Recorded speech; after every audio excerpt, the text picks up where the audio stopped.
Namasté et bienvenue pour cette quatrième vidéo, quatrième journée. Bravo à toi d'avoir tenu jusqu'ici. J'espère qu'on va continuer d'apprendre ensemble.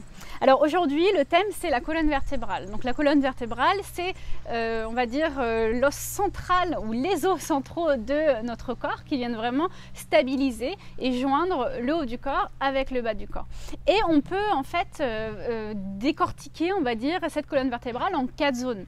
La première zone, ça va être la partie pelvienne, donc le sacrum et le coccyx. Donc le coccyx, c'est la petite pointe qu'on a entre les fesses, donc ça normalement vous savez où ça se trouve. Ensuite on a le sacrum, donc c'est vraiment ce qui vient se transformer à la fin en coccyx, hein. Donc c'est toute la zone juste en dessous des vertèbres lombaires qui forment comme un gros triangle vers le bas.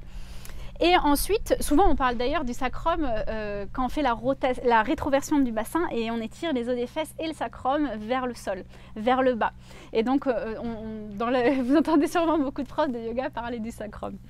Et ensuite on a pour la deuxième partie les lombaires, donc on a 5 vertèbres lombaires qui se situent donc en bas du dos et 12 vertèbres thoraciques donc qui montent quasiment jusqu'aux clavicules et ensuite 7 vertèbres cervicales donc qui montent jusqu'à la base du crâne. Alors ce qu'il faut savoir, c'est que ces différentes parties de la colonne vertébrale ont des fonctions un petit peu différentes et du coup dû à nos activités de tous les jours et notre rythme de vie, on peut profiter de la pratique de yoga justement pour les travailler dans le sens contraire de ce qu'on est en train de faire en permanence dans nos vies. Et de ce fait-là, créer un petit équilibre du coup dans l'activation des différents muscles. Alors souvent ce qui se passe, c'est que on est en rotation interne déjà avec les épaules dans toutes les activités qu'on fait. Donc on travaille, on envoie un texto, on écrit sur l'ordinateur, on est en train de cuisiner, on a souvent les mains au centre et du coup naturellement les épaules en fait viennent complètement s'avachir vers l'intérieur. Donc on va pouvoir dans la pratique de yoga chercher au contraire à travailler les muscles du dos pour reculer les épaules. Donc là quand j'avance les épaules, c'est les pectoraux, donc les muscles à l'avant du corps qui vont travailler, et quand je fais reculer les épaules, c'est les muscles à l'arrière du corps qui vont travailler, justement pour tirer les épaules vers l'arrière. Et souvent, les muscles de la ceinture scapulaire qui nous permettent de reculer, comme ça, sont un petit peu faibles. Donc c'est pour ça qu'on a besoin aussi, quand on parle de la colonne vertébrale, de considérer les muscles du dos. Et il y a beaucoup de postures de yoga qui les renforcent, donc ça c'est super.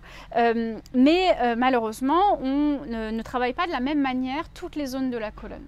Pour tout ce qui est back bend, donc flexion arrière, la posture de la roue, la posture de l'arc, etc., on sollicite la majorité du temps le bas du dos. Tout simplement parce que les vertèbres lombaires sont plus mobiles que les autres. Elles ont plus de souplesse. Et si vous regardez un squelette, en fait, c'est simple. Il y a plus d'espace entre les vertèbres lombaires. Donc forcément, l'angle, on va dire, pas de cassure, mais de flexion, sera beaucoup plus important au niveau des lombaires.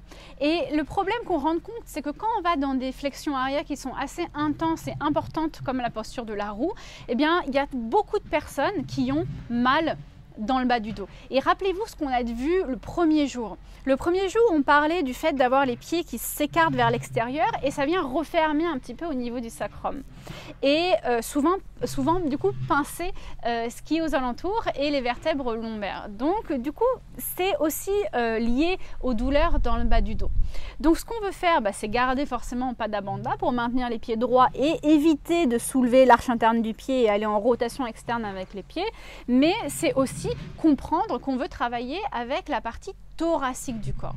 Alors quand je vous parlais des différentes flexions, des différentes fonctions des 4 parties de la colonne vertébrale, eh bien je parlais justement du fait que la partie pelvienne va avoir besoin de stabilité, parce qu'on n'a pas besoin de mobilité dans le bassin, enfin on a besoin de mobilité dans le bassin, mais pas dans le sacrum et le coccyx, c'est vraiment des zones de la colonne qui sont plutôt fixes et qui ont besoin d'être stabilisées justement grâce aux muscles de la zone pelvienne, hein, comme le périnée, le transverse, le psoas, etc.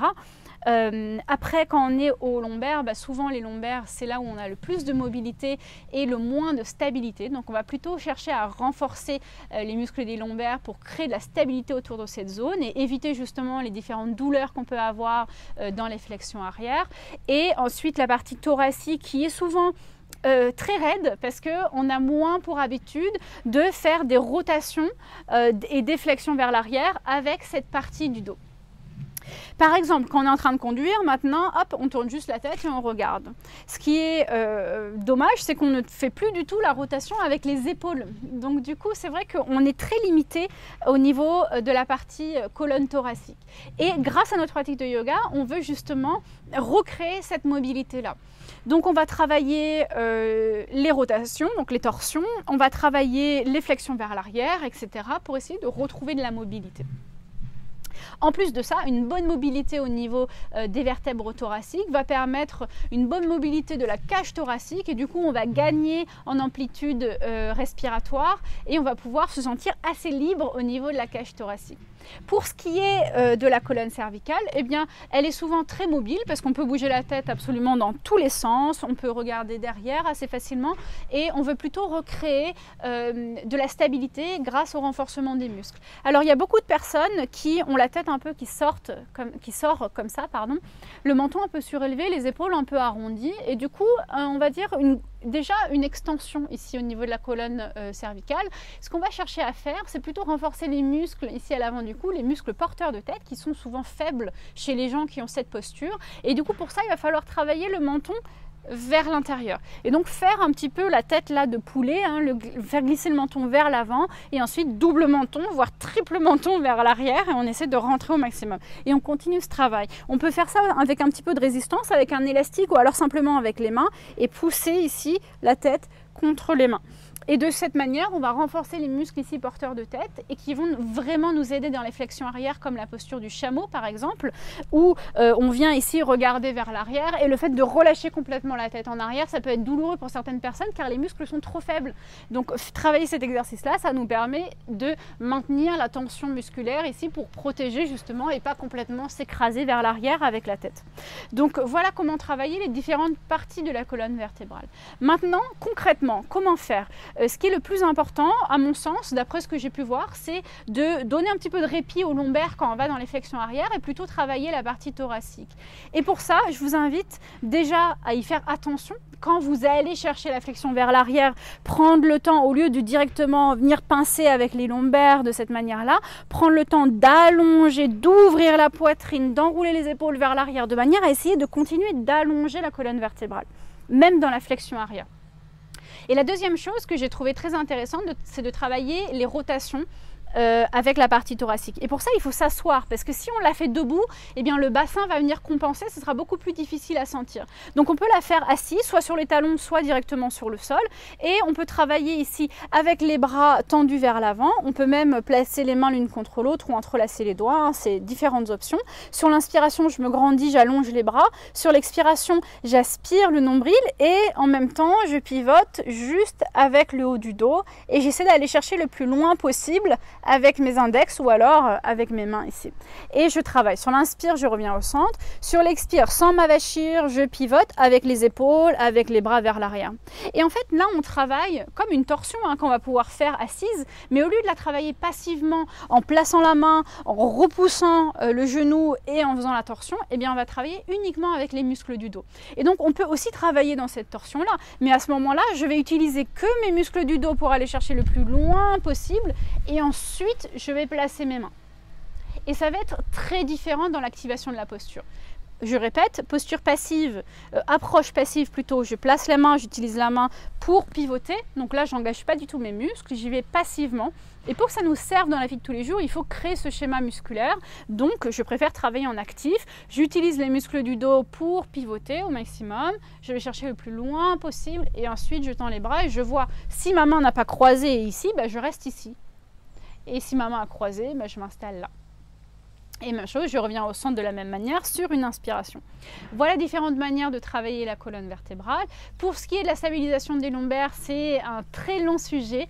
Mais je vous conseillerais de lire un petit peu ce qui se passe au niveau du transverse, du périnée, et chercher justement l'activation ici des muscles dans le bas du ventre. Et de cette manière, en activant ici les muscles de la ceinture pelvienne, on va venir stabiliser les vertèbres lombaires. Et ça, dans la pratique des asanas, donc des postures de yoga, ça se traduit avec une petite aspiration du bas-ventre et du nombril. J'espère que tu auras appris des choses aujourd'hui et je te retrouve demain du coup pour la dernière vidéo ensemble. Bonne journée, à demain. Namasté.